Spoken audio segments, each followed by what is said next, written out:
Hi friends, welcome back to my YouTube channel. ಎಲ್ಲರೂ ಹೇಗಿದ್ದೀರಾ? ಚೆನ್ನಾಗಿದ್ದೀರಾ ಅಂತ ಅನ್ಕೊಂತೀನಿ.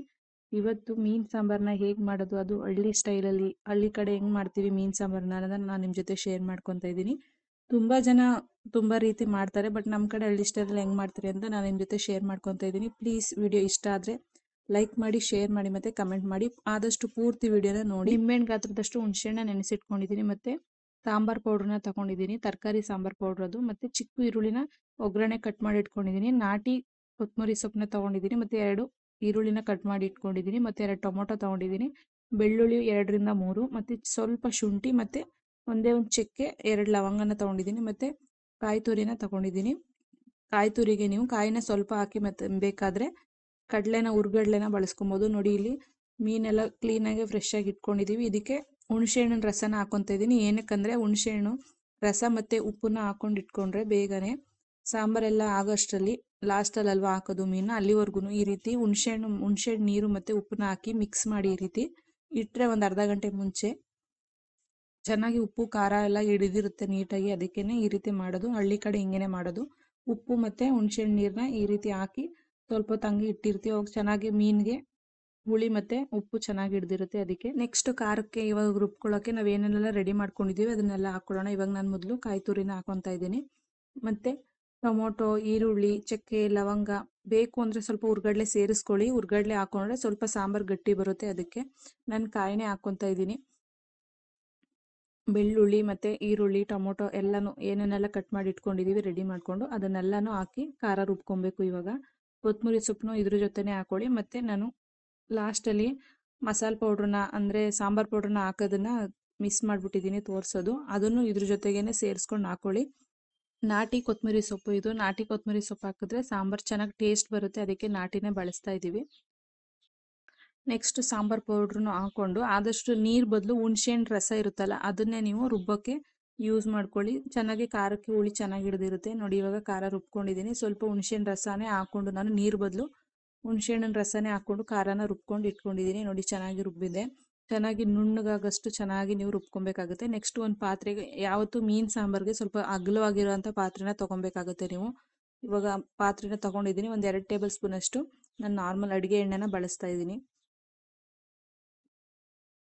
ಎಣ್ಣೆ ಹಾಕೊಂಡಿದ್ದಾದಮೇಲೆ ನೆಕ್ಸ್ಟ್ ನಾವು ಚಿಕ್ಕದಾಗಿ ಕಟ್ ಮಾಡ್ಕೊಂಡಿರ್ತೀವಲ್ಲ ಒಗ್ಗರಣೆಗೆ ಅಂತ ಸಪ್ರೇಟಾಗಿ ತೋರಿಸಿದ್ನಲ್ಲ ಅದನ್ನು ನೀವು ಹಾಕ್ಕೊಳ್ಳಿ. ಈ ರೀತಿ ಹಾಕ್ಕೊಂಡು ಚೆನ್ನಾಗಿ ಫ್ರೈ ಮಾಡಿ.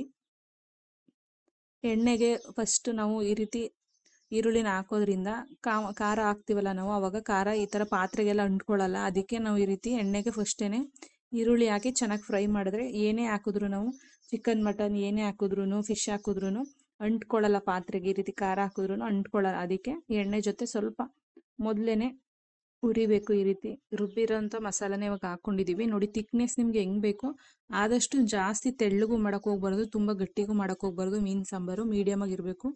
ಯಾವತ್ತು ಮೀನು ಸಾಂಬಾರಿಗೆ ಉಪ್ಪು ಹುಳಿ ಖಾರ ಚೆನ್ನಾಗಿ ಹಾಕಬೇಕು, ಕರೆಕ್ಟಾಗಿರಬೇಕು. ಉಪ್ಪು ಹುಳಿ ಖಾರ ಸ್ವಲ್ಪ ಜಾಸ್ತಿನೇ ಇರಬೇಕು, ಆವಾಗಲೇ ಮೀನು ಸಾರು ಟೇಸ್ಟ್ ಬರೋದು.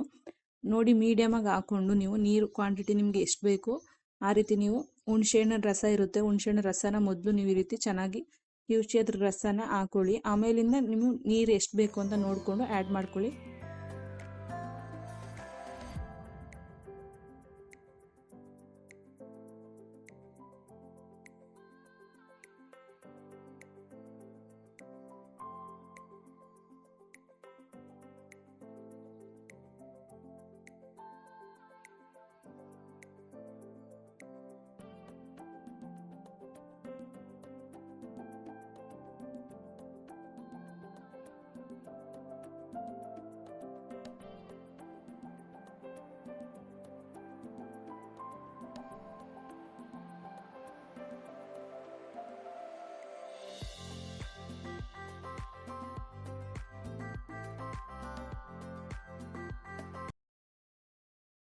ನೋಡಿ, ಇಷ್ಟು ಮೀಡಿಯಮ್ ಆಗಿದ್ರೆ ಸಾಕು. ಇನ್ನು ಬೇಯ್ತಾ ಸ್ವಲ್ಪ ಇನ್ನು ಸಾಂಬಾರು ಗಟ್ಟಿಯಾಗುತ್ತೆ. ನಾವು ಜಾಸ್ತಿ ತೆಳ್ಳಗೆಲ್ಲ ಮಾಡೋಕ್ಕೋಗಲ್ಲ, ಮೀಡಿಯಮಾಗಿ ಮಾಡ್ತೀವಿ. ನಿಮ್ಗೆ ಯಾವ ರೀತಿ ಬೇಕೋ ಆ ರೀತಿ ನೀವು ನೀರನ್ನ ಹಾಕ್ಕೊಂಡು ತೆಳ್ಳಗೆ ಬೇಕಂದರೆ ತೆಳ್ಳಗೆ ಮಾಡ್ಕೊಳ್ಳಿ, ಸ್ವಲ್ಪ ಗಟ್ಟಿಗೆ ಬೇಕು ಅಂದರೆ ಗಟ್ಟಿಗೆನೇ ಮಾಡ್ಕೊಳ್ಳಿ.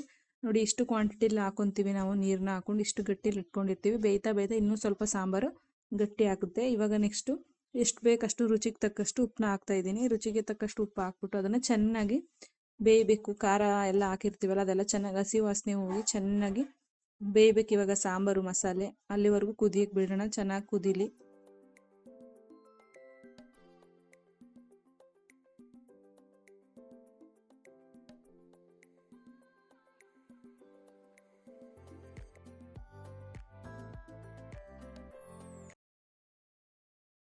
ನೋಡಿ ಈ ರೀತಿ ಚೆನ್ನಾಗಿ ಕುದೀತಾ ಇರಬೇಕು. ಖಾರ ಚೆನ್ನಾಗಿ ಮಸಾಲೆ ಗಮ್ಮ ಅಂತ ಇರುತ್ತೆ. ಅವಾಗ ಒಂದು 2-3 ಕುದಿ ಚೆನ್ನಾಗಿ ಕುದ್ದ ಮೇಲೆ ನೀವು ಇದಕ್ಕೆ ಫಿಶ್ನ ಲೋ ಫ್ಲೇಮ್ ಮಾಡಿಕೊಂಡು ನಿಧಾನಕ್ಕೆ ಎಲ್ಲ ಫಿಶ್ನು ನಿಧಾನಕ್ಕೆ ಒಂದು ಕಡೆಯಿಂದ ಎಲ್ಲನೂ ಸೈಡ್ಗೆ ಹಾಕೊತಾ ಬನ್ನಿ.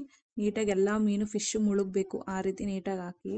ಅವಾಗ ಚೆನ್ನಾಗಿ ಸಾಂಬಾರು ಖಾರ ಎಲ್ಲ ಚೆನ್ನಾಗಿ ಹಿಡಿಯುತ್ತೆ ಫಿಶ್ಗೆ. ಅದಕ್ಕೆ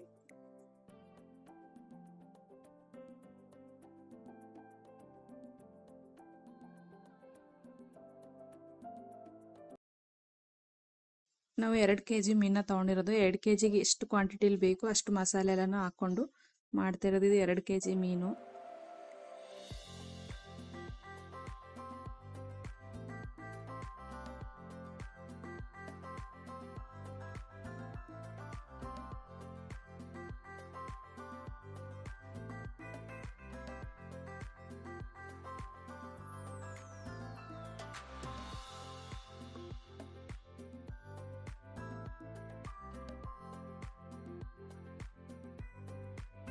ನೋಡಿ ಈ ರೀತಿ ಎಲ್ಲ ಮೀನೆಲ್ಲ ಮುಳುಗಬೇಕು. ಆ ರೀತಿ ಈ ಥರ ಹಾಕಿ ಸ್ವಲ್ಪ ಮೇಲೆ ಸಾಂಬಾರನ್ನ ಕಾಣಿಸೋಂಥ ಮೀನ ಮೇಲೆ ಸ್ವಲ್ಪ ಸಾಂಬಾರನ್ನ ಹಾಕಿ ಚೆನ್ನಾಗಿ ರುಚಿ ಹಿಡಿಯುತ್ತೆ ಅದಕ್ಕೆ. ಇವಾಗ ನಿಧಾನಕ್ಕೆ ಸ್ಲೋ ಫ್ಲೇಮಲ್ಲಿ ಚೆನ್ನಾಗಿ 1-2 ಕುದಿ ಅಷ್ಟು ನಾವು ಅದನ್ನು ಬೇಯಿಸ್ಕೊಬೇಕು. ಜಾಸ್ತಿ ಬೇಯಿಸೋಕೆ ಹೋಗ್ಬಾರ್ದು, ಮೀನು ಫುಲ್ ಬೆಂದೋಗ್ಬಿಡುತ್ತೆ. ಒಂದು 2 ಕುದಿ ಬೇಯೋವರೆಗೂ ವೆಯ್ಟ್ ಮಾಡಿ. ನೋಡಿ ಈ ರೀತಿ 2 ಕುದಿ ಬರಬೇಕು. ಇಷ್ಟಕ್ಕೆ ನಾವು ಆಫ್ ಮಾಡಿಬಿಡ್ಬೇಕು. ಆಫ್ ಮಾಡಿ ಪ್ಲೇಟ್ ಮುಚ್ಚಿಬಿಟ್ರೆ ಅದ್ರ ಬಿಸಿಗೇನೆ ಮೀನೆಲ್ಲ ಫುಲ್ ಬೆಂದೋಗುತ್ತೆ. ಇಲ್ಲಾಂದರೆ ಫುಲ್ ಚೆನ್ನಾಗಿ ಕುದಿಸ್ಬಿಟ್ರೆ ಮೀನು ತಿನ್ನೋಕ್ಕಾಗಲ್ಲ, ಎಲ್ಲ ಫುಲ್ಲು ಕಲ್ಚೋಗುತ್ತೆ. ಅದಕ್ಕೆ 2 ಕುದಿ ಬಂದ ತಕ್ಷಣ ಅದನ್ನು ಪ್ಲೇಟ್ ಮುಚ್ಚಿ ಸ್ವಲ್ಪ ತಣ್ಣಗಾಕ್ಬಿಡಿ. ಯಾವತ್ತೂ ಮೀನು ಸಾಂಬಾರು ತಣ್ಣಗಾದ್ಮೇಲೆ ಸ್ವಲ್ಪ ತಿನ್ನೋಕ್ಕೆ ರುಚಿ ಇರುತ್ತೆ. ತಕ್ಷಣ ಮೀನು ಸಾಂಬಾರು ಆದ ತಕ್ಷಣ ತಿನ್ನೋಕೆ ಹೋಗ್ಬೇಡಿ. ಇಷ್ಟೇ ಫ್ರೆಂಡ್ಸ್, ಹಳ್ಳಿ ಸ್ಟೈಲಲ್ಲಿ ಮೀನು ಸಾಂಬಾರನ್ನ ಹೇಗೆ ಮಾಡೋದು ಅಂತ ನಾನು ನಿಮ್ಮ ಜೊತೆ ಶೇರ್ ಮಾಡ್ಕೊಂಡಿದ್ದೀನಿ.